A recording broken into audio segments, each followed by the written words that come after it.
Sekitar lebih dari 100 tahun yang lalu, Israel adalah sebuah negeri kecil yang tidak berarti di wilayah provinsi Kekaisaran Ottoman. Jika orang-orang yang hidup pada masa itu diberitahu bahwa dalam 100 tahun ke depan Yerusalem akan menjadi pusat perhatian dan konflik dunia, mereka tidak akan dapat mempercayainya. Ini hanyalah salah satu contoh sederhana dari keakuratan nubuat Alkitab yang menakjubkan. Ketika waktu Tuhan tiba, firman-Nya pun digenapi. Selama bertahun-tahun, banyak orang telah menyatakan keinginan mereka untuk berdoa bagi Israel, tetapi mereka belum benar-benar tahu bagaimana caranya berdoa. Dalam artikel studi ini, saya akan merekomendasikan 7 cara Anda dapat berdoa bagi Israel dan situasi di Timur Tengah. Pertama, masuklah ke dalam hadirat Tuhan dengan ucapan syukur dan pujian. Selalu tepat untuk memulai, bukan dengan permohonan, tetapi dengan ucapan syukur. Lihat Mazmur 100 ayat yang keempat. Masukilah pintu-pintu gerbangnya dengan ucapan syukur, pelataran-pelatarannya dengan pujian. Bersyukurlah kepadanya, berkatilah namanya. Bersyukurlah kepada Tuhan atas apa yang telah Dia lakukan, apa yang sedang Dia lakukan, dan apa yang akan terus Dia lakukan bagi Israel. Tuhan telah memberikan kita pola untuk ini dalam perkataan nabinya di Yeremia 31 ayat yang ke-7. Bersorak-sorailah bagi Yaakov dengan sukacita dan memekiklah di antara pemimpin bangsa-bangsa. Perdengarkanlah, pujilah, dan katakanlah, selamatkanlah ya Yehova, umatmu, sisa-sisa Israel. Perhatikan 5 tindakan yang Tuhan perintahkan untuk kita lakukan. Bernyanyi, bersorak-sorai, menyerukan atau memperdengarkan, memuji, berdoa. Perhatikan juga bahwa doa muncul di bagian akhir. Satu tema utama yang terus berlanjut dari ucapan syukur kita kepada Allah seharusnya adalah atas penjagaan belas kasihan dan kesetiaan perjanjiannya dalam memulihkan Israel. Seperti yang saya pahami, pada saat ini di dalam sejarah, prioritas nomor 1 bagi Tuhan adalah pemulihan Israel.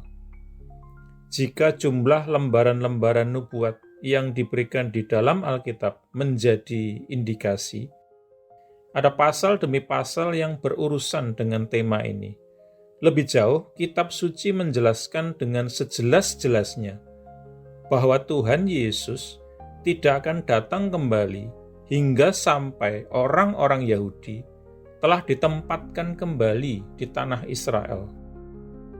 Ada satu pribadi di seluruh alam semesta ini yang benci dan takut dengan pemikiran tentang kedatangan Yesus lebih daripada apapun, yaitu Satan. Dia cukup kenal dengan kitab suci untuk mengetahui bahwa jika dia dapat menggagalkan, pertama, kembalinya orang-orang Yahudi ke tanah mereka, dan yang kedua, pembentukan Yerusalem sebagai ibu kota Israel, maka Yesus tidak akan dapat datang kembali. Kedua, berdoalah untuk keselamatan Israel. Jika Anda hanya akan berdoa satu doa yang paling tepat adalah doa Paulus yang tercatat dalam Roma 10 ayat pertama. Saudara-saudara, sungguh keinginan hatiku dan permohonan kepada Allah demi mereka, yaitu Israel, adalah untuk keselamatan. Jika Anda tidak diselamatkan, Anda terhilang dan binasa. Tidak ada zona netral di antara kedua fakta kebenaran ini. Persoalan terpenting bagi orang-orang Yahudi atau Goyim adalah untuk diselamatkan. Itulah sebabnya saya memiliki beberapa keraguan tertentu tentang segala kehebohan atas apa yang sedang terjadi di Israel sehubungan dengan pemulihan orang-orang Yahudi.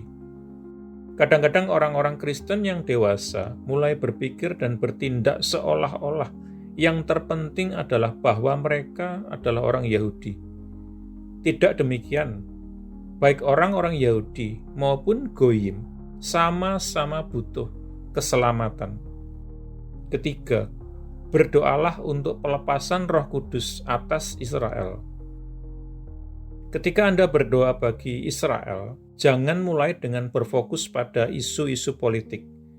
Tuhan seringkali memberi toleransi terhadap situasi-situasi yang Dia tidak setujui karena Dia sedang menunggu suatu umat istimewa milik kepunyaannya sendiri. Dapat Anda lihat dalam Titus 2 ayat 11-14. Satu-satunya kuasa yang dapat mengerjakan hal ini adalah kuasa Roh Kudus yang tidak kelihatan. Saharia pasal 4 ayat yang ke-6 mengatakan, "Inilah firman Yehova kepada Zerubabel dengan berkata, tidak dengan tentara dan tidak dengan kekuatan tenaga, melainkan dengan Rohku," Yehova Tsebaot berfirman. Jika ini adalah tentang pertanyaan apakah keperkasaan atau kekuatan, Tuhan memiliki semuanya. Namun, keperkasaan dan kekuatan, bahkan kekuatan militer, tidak akan mengerjakan apa yang perlu dilakukan untuk mengubah hati orang-orang lelaki dan perempuan. Satu-satunya agen yang dapat melakukan hal ini adalah Roh Kudus. Jadi, kebutuhan utamanya bukan agar orang-orang Yahudi mendapatkan berita itu diberitakan kepada mereka, melainkan agar Roh Kudus mulai bergerak atas mereka dan memalingkan hati mereka kembali kepada Tuhan. Dan mereka akan memandang kepadaku yang telah mereka tikam. Tercatat dalam Saharia 12 ayat yang ke-10.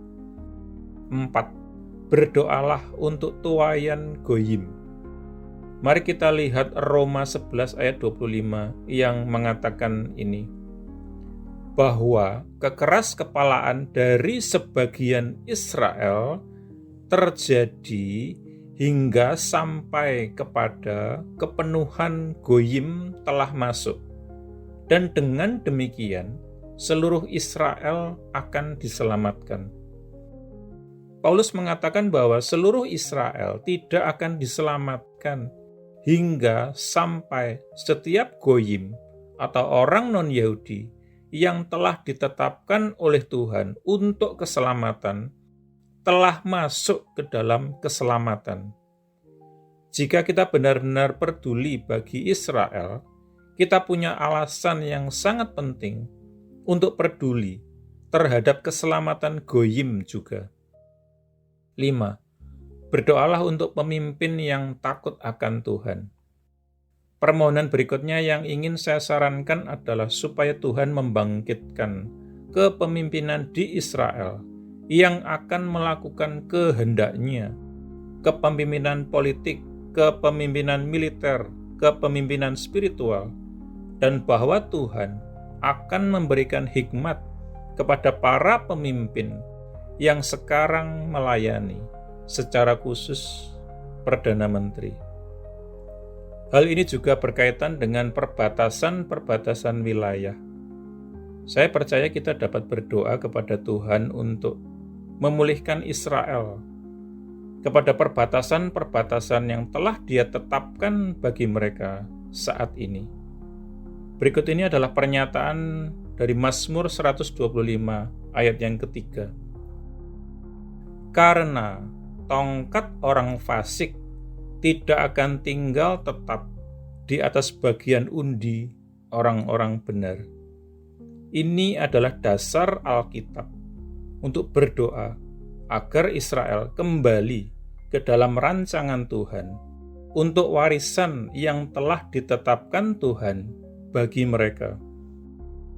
Keenam, tetap berada di dalam parameter firman Tuhan. Ada banyak doa-doa untuk orang-orang Yahudi yang sentimental. Saya rasa itu tidak banyak membantu.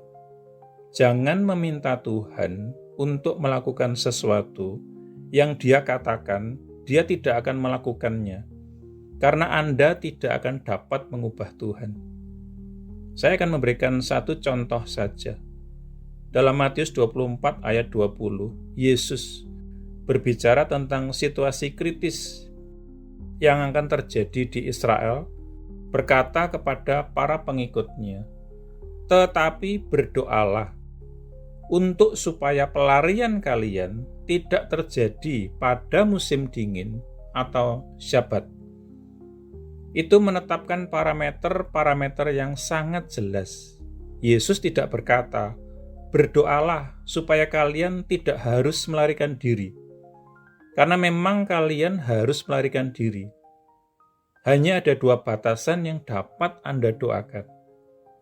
Supaya kalian tidak harus melarikan diri pada musim dingin, karena itu akan menjadi kesulitan yang besar.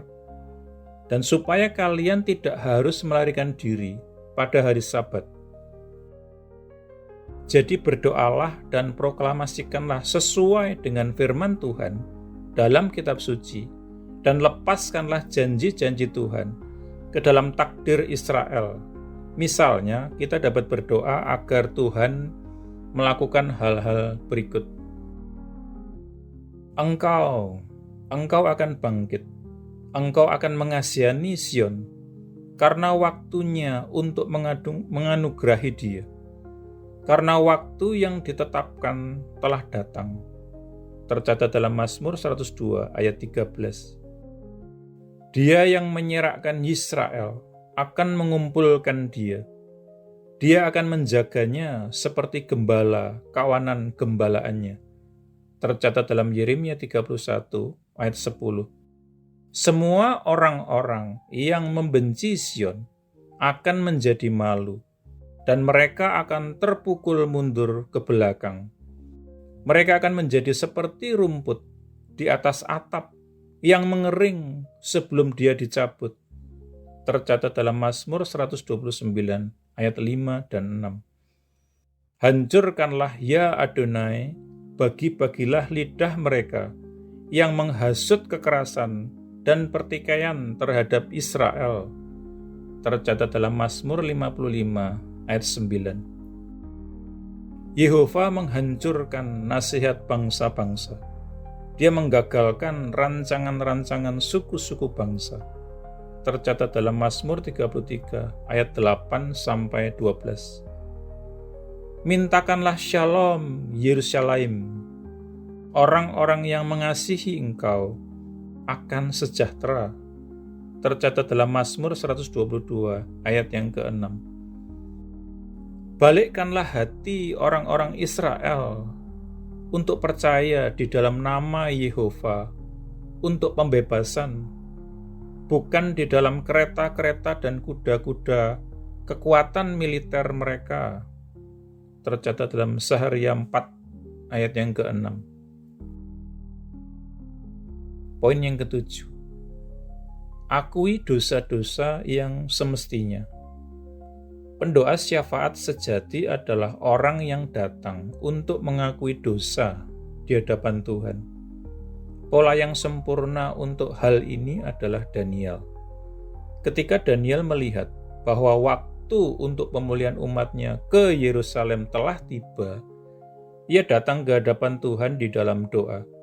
Meskipun ia adalah orang yang benar, yang luar biasa, ia mengidentifikasikan dirinya dengan dosa-dosa umatnya.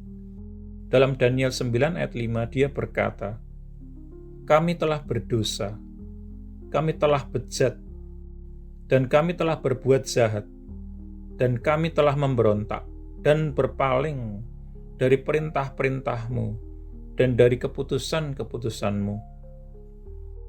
Demikian pula kita harus mengidentifikasi diri kita dengan dosa-dosa keluarga kita, gereja kita, budaya kita, bangsa kita.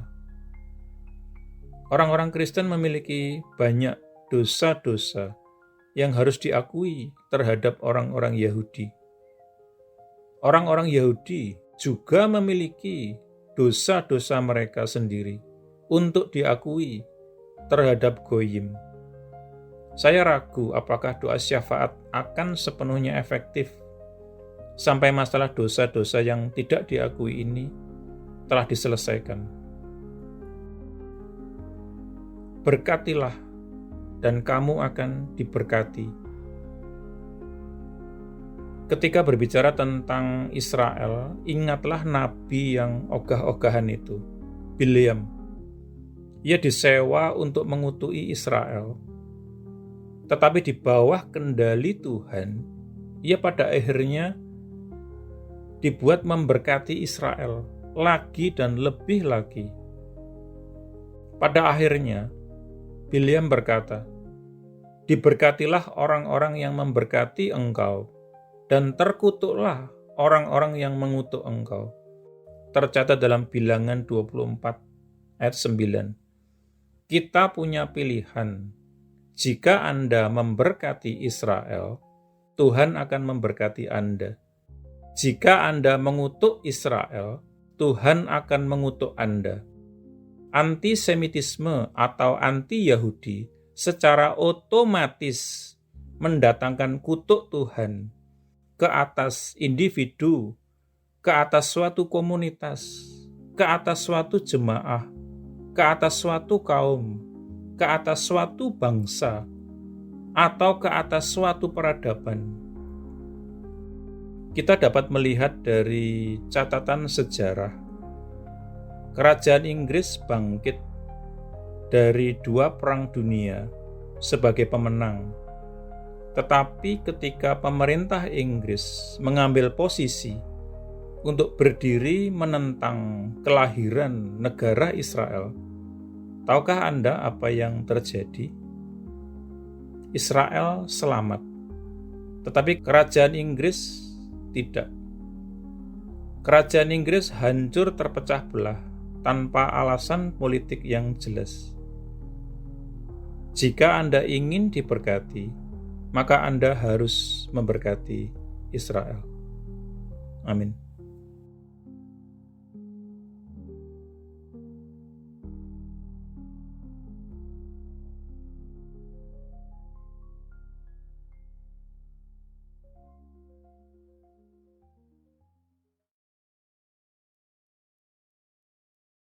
Jika Anda belum menjadi murid Yesus atau belum menerima Yesus sebagai Tuhan dan Juru Selamat pribadi Anda, ikuti doa berikut ini.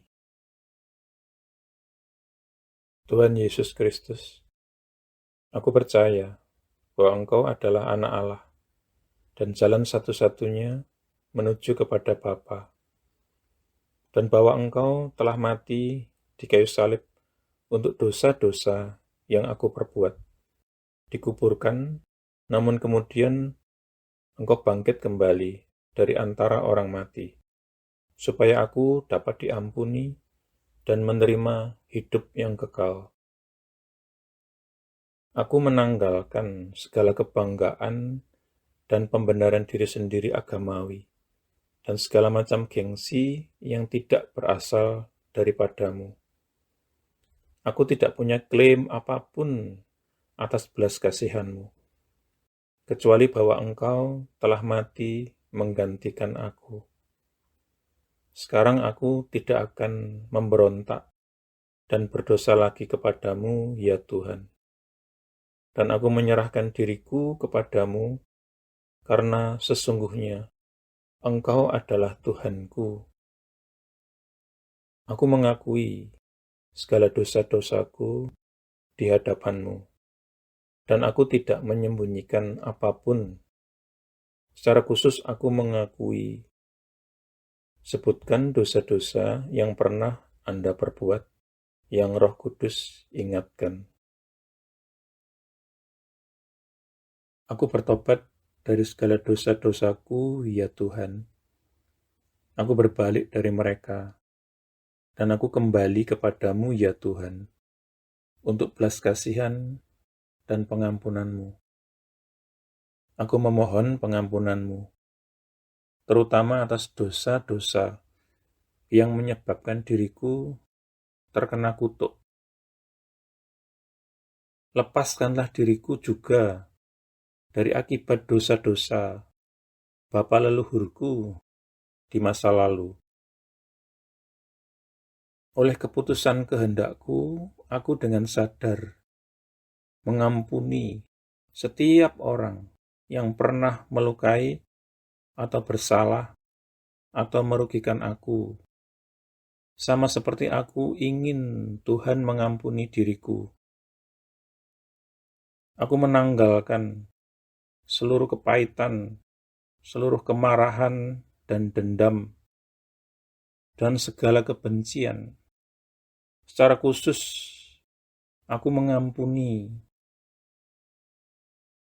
Sebutkan nama-nama orang yang Anda maksudkan. Aku membatalkan dan memutuskan segala hubungan yang pernah aku miliki dengan hal-hal okultisme dan segala macam agama palsu dan segala sesuatu yang berasal dari iblis. Seandainya aku masih punya barang-barang yang menghubungkan diriku dengan iblis, okultisme, dan agama palsu, aku berkomitmen saat ini, Tuhan, untuk menyingkirkan dan menghancurkannya.